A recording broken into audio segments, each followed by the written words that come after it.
Bu dərsimizdə karusel effektindən istifadə edərək şəkillərə bu formada gözəl bir görünüş vermiş olacaq.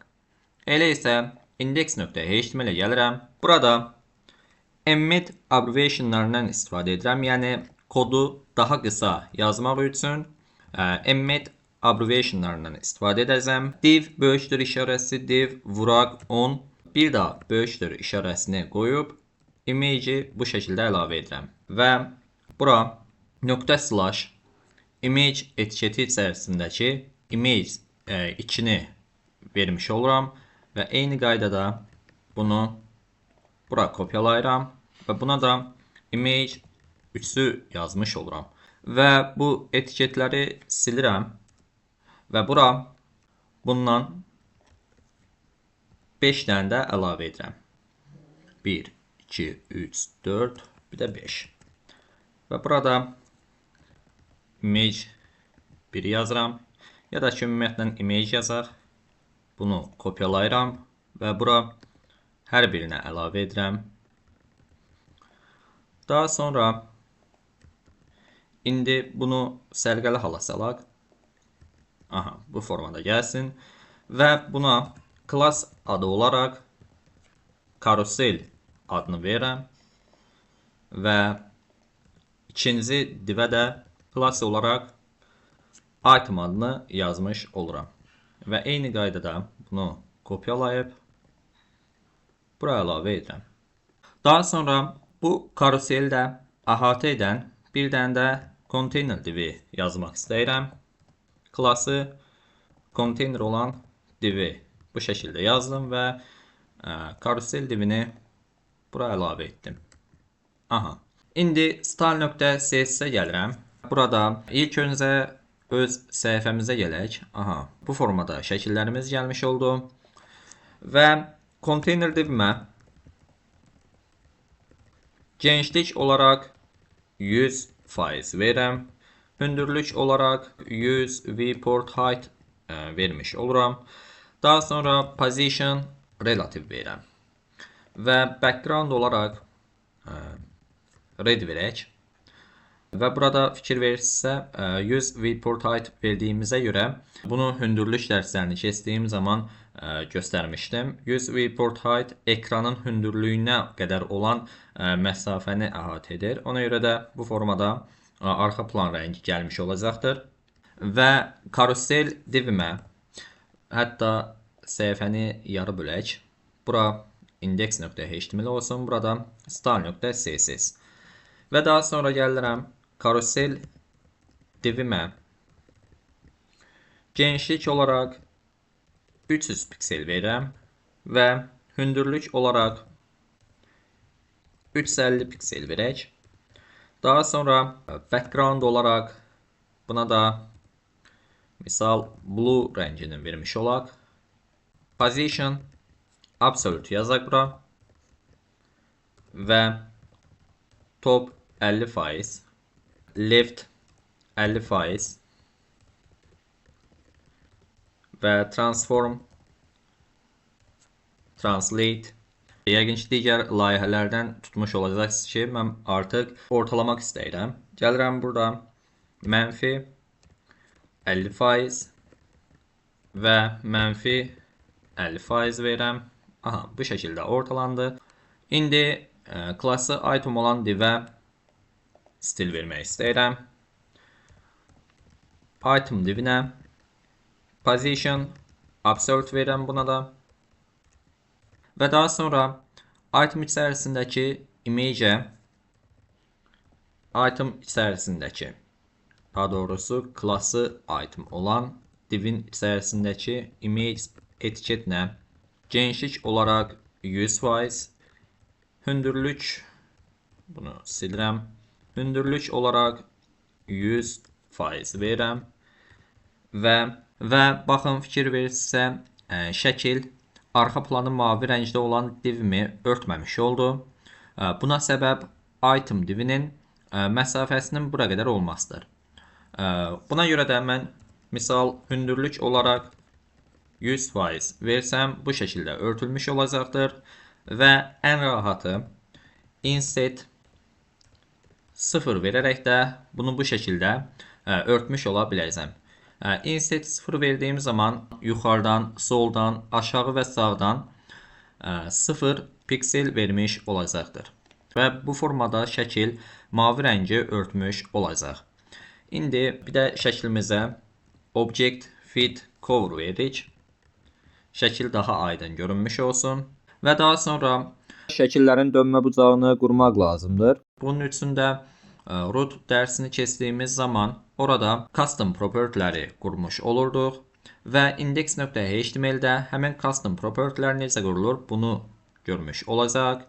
Burada style atributu içərisində gəlirəm, 2 xətt qoyuram və quantity 10 verirəm. Bu quantity o deməkdir ki, yəni karusel divi içərisindəki divlərin sayı 10 ədəddir. Yəni quantity-ni 10 verirəm. Və daha sonra həmin item divi içərisində də style verərək bunların istiqamətlərini qurmuş oluram. Bura position verirəm və burada 1 yazıram.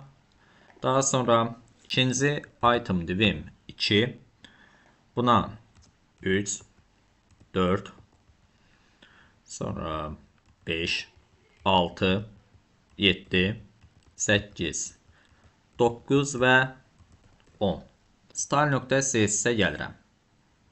Artıq bunu bağlaya bilərik və bunu da bağlayaq. Və style.css-ə gəlirəm.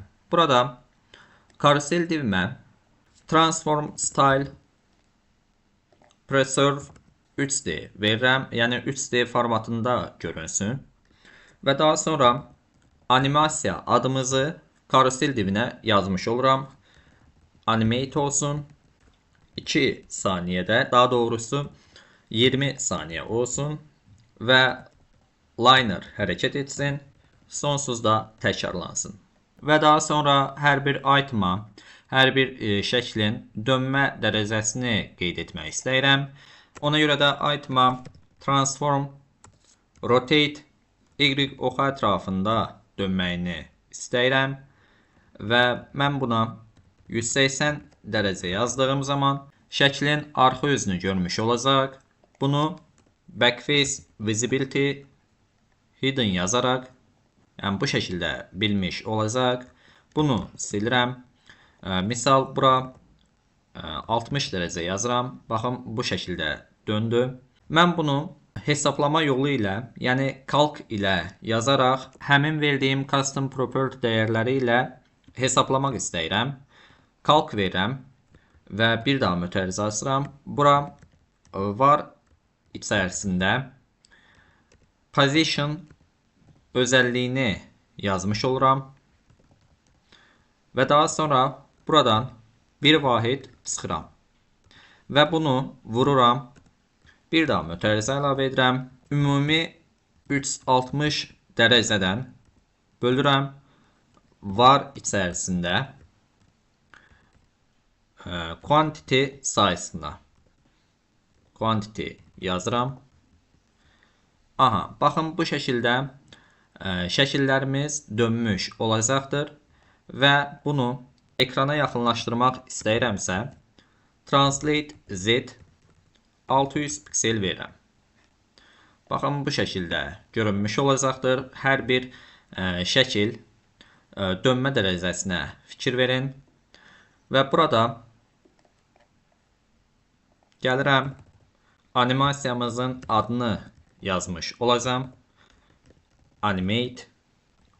Bunu kiçik hərflə yazıram. Animate. Və bura başlanğıc nöqtədən transform translate -50% və -50% yazıram və dönmə dərəcəsi ilk olaraq 0 dərəcə verirəm və son nöqtədən isə dönmə dərəcəsini 360 dərəcə vermiş oluram. Və burada to yazıram. Aha. Və buna da from yazmış oluram. Nə oldu? Rotate Y. Üzr istəyirəm. Buna rotate Y verirəm. Və burada rotate Y yazıram. Aha, baxın, bu formada dönmüş olacaqdır və hətta fikir verin, arxa planı mavi rəngdə olan divim dönmə bucağı bu şəkildədir. Yəni öz içərisində bu formada dönür. Ancaq biz bunu animasiya ilə və verdiyimiz özəl propertilərlə bu formada gözəl bir görünüşü vermiş olduq. Və hətta konteyner divimə perspektivlik olaraq 1000 piksel verirəm. Burada 1000 piksel yazıram. Baxın, bu formada qarşı tərəfə gəldiyi zaman şəkillərin həcmi böyüyür və arxa fona keçdiyi zaman da şəkillərin həcmi kiçilmiş olur. Buna 3000 piksel verirəm. Yəni 3000 piksel böyüklüyündə olsun. Hətta 2000 versək necə olacaq? Aha, bu formada bir görüntünü əldə etmiş olacaq və ortadakı mavi rəngi də buradan silirəm və qırmızı rəngi də bu formada silmiş oluram və eynən bu formada gözəl bir görüntüyə sahib olmuş olduq. Siz olsaydınız bunu kiçik ekranlarda və yaxud da ki planşet ekranlarda şəkillərin ölçüsünü, məsafəsini necə kiçildərdiniz? Misal, ikonumuz haradaydı? Aha, bu ikona tıklayıram. Tutalım ki, Galaxy Z Fold 5 telefonları üçün görüntü bu formadadır. Siz bunu kiçik ekranlarda şəklin həcmini, ara məsafələrini və yaxud da ki ölçülərini kiçildərək telefonlar üçün də görüntünü necə əldə edə bilərsiniz. Bunu ev tapşırığı olaraq sizə vermiş olacağım və hətta yorumlara plus qoyaraq neçə nəfər bunu etmiş olub, sayımızı bilmiş olaq. Bu dərsimizdən də bu qədər. Gələn növbəti layihələrimizdə artıq 1-2 layihəmiz qalıb. O layihədən sonra isə Node.js dərsinə start vermiş olacaq. Bu dərsimizdən də bu qədər. Gələn növbəti layihədə görüşənə qədər hələlik.